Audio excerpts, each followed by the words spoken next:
time to get some soil blocks made, and here's what I've got.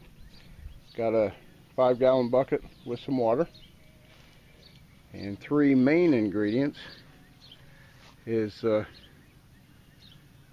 compost and cow manure.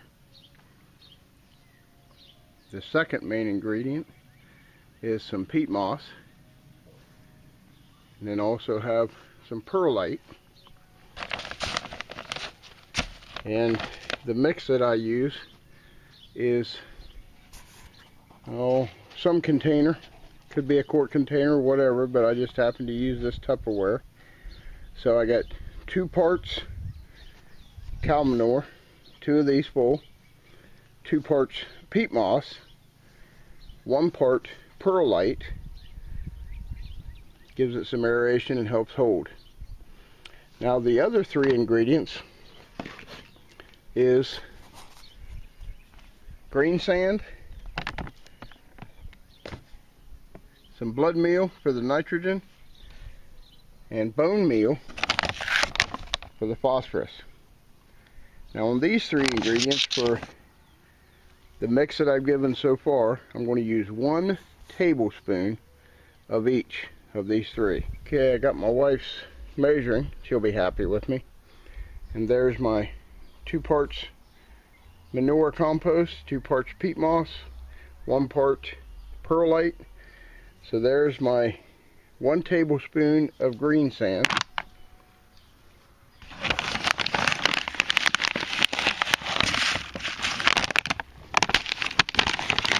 Then I'm going to get 1 tablespoon of bone meal.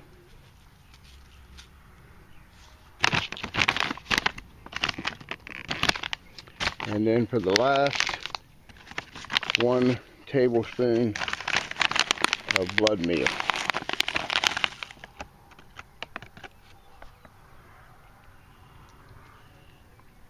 Now with my ingredients, now I'm just going to use my hands and mix this all up. And then I'm going to put a little water in it after I get it mixed up. And I'll just use my hands, and I don't want it wringing wet, but when I hold it, I want it to clump together and stay together. And the soil block, sort of like like when you got your grandkids, or when you was a kid out on the beach and dampen the sand and put it in a bucket and then turn it upside down and start to build sand castles. So we're going to do about the same thing, only with soil. Okay, and I just play with the water. I don't really know how much. Each consistency is just a little bit more, but I just start out with a couple of the same container and mix it all up. This is about the consistency that I want, so that it just stays together. Now the video that I had right before showed how I made this small soil block maker, and it works pretty good. Just jam it down in, clean that bottom out, put it right there, push, pick up. There's my small soil block maker, holds together pretty good. Got a little hole in it for the seed. I'm going to make a few of those. Now my next one, for the bigger plants, I made this one PVC, and this was from the recycled HDPE 1/4 inch all thread. A couple of jam nuts to give us a place to plant the seeds.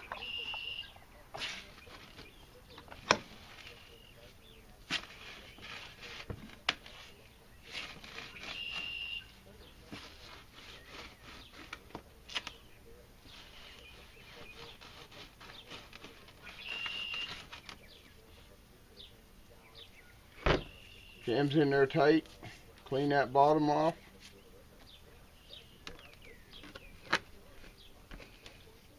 Push down and pull up.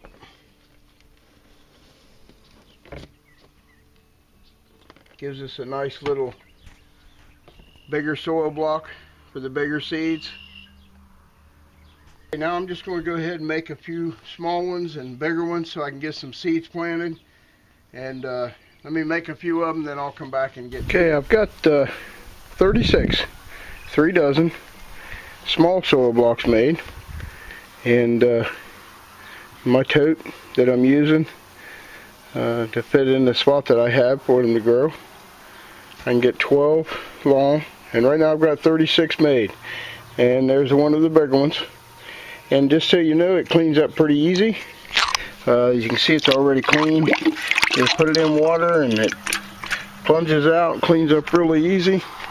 Set it off to the side, and ended up with that mix. I got 3 rows of 7, so 21 of the bigger ones, about 2 inch in diameter, and 36 of the smaller one. If you remember, I made that out of that pill bottle. And now we're ready to go put the seeds in them. They're wet enough, don't need to add any water, just put the seed in.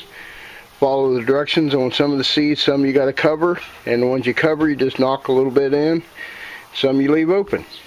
Plenty wet enough. I'll put a little bit of plastic over top of it to hold some humidity in. Put them up on top of a cabinet where it will stay warmer in the house, and a